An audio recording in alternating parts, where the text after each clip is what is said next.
പിന്നെ നമ്മുടെ താരത്തിൻ്റെ കാര്യം പറയുകയാണെങ്കിൽ രേണുസുതി ഒന്നും ചെയ്യുന്നില്ലല്ലോ ഇപ്പോൾ. എൻ്റെ ദൈവം, ഇടക്കിടക്ക് വാ തുറന്നാലായി കേട്ടോ. അതാ രേണുസുതിനെ ടി വിയിലെ സ്ക്രീനിലൊന്നും കാണുന്ന പോലും ഇല്ല, കണ്ടന്റ് പോലും ഞങ്ങൾക്ക് തരുന്നില്ല യൂട്യൂബർമാർക്ക് കേട്ടോ.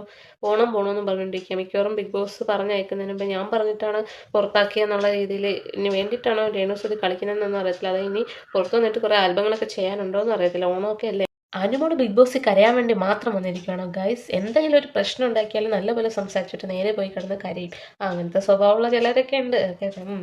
അപ്പം ജിസൈലുമായിട്ട് ഇന്നലെ മേക്കപ്പിൻ്റെ കാര്യത്തിലൊരു പ്രശ്നമായിരുന്നു. 2-3 വട്ടം ജിസൈൽ അതവിടെ ഉപയോഗിച്ചുകൊണ്ടിരുന്നപ്പോൾ ഇവരൊക്കെ മിണ്ടാതിരുന്നു. എന്നാൽ ഇപ്പം ജിസൈലൊന്നും ഉപയോഗിക്കുന്നില്ല എന്നാണ് തോന്നുന്നത്. അപ്പോൾ ഇവരെല്ലാവരും മേക്കപ്പ് ഉപയോഗിക്കുന്നുണ്ടെന്നും പറഞ്ഞുകൊണ്ട് വഴക്കിന് ചെല്ലുകയുണ്ട്. പിന്നെ നമ്മുടെ അനീഷിൻ്റെ കാര്യം പറയാതിരിക്കാനേ വയ്യ. നല്ല ചൊറിച്ചിലുകൾ തുടർന്നുകൊണ്ടിരിക്കുകയാണ്.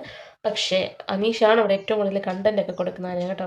അപ്പോൾ ബിഗ് ബോസിനും അനീഷിനോട് എന്തോ ഒരു ഫേവറിസമൊക്കെ ഉണ്ട്. അതുകൊണ്ട് തന്നെയാണ് അപ്പാനെയും മനു അവർക്ക് വേണ്ടി നല്ലപോലെ കളിച്ചില്ല എന്ന് ബിഗ് ബോസിന് കൂടെ തോന്നിയിട്ടുണ്ട്. ആദ്യത്തെ റൗണ്ടിലൊക്കെ അവർ ഭയങ്കര സ്ലോ ആയിരുന്നു, കുറച്ചുകൂടെയൊക്കെ ആക്റ്റീവ് ആകാൻ. എന്തായാലും ഇപ്പം അനീഷായും ആണ് ഓപ്പോസിറ്റ് നിൽക്കുന്നതുകൊണ്ട് തന്നെ നമുക്കും വേണേൽ അങ്ങനെ ചിന്തിക്കാം, നൈസായിട്ട് ഔട്ടാക്കാൻ വേണ്ടിയുള്ള പരിപാടി ആയിരിക്കാം. എന്തായാലും അപ്പം എനിക്ക് ഏറ്റവും വെറുപ്പുള്ളത് അനീഷിനെ തന്നെയാണ് നമുക്കറിയാം.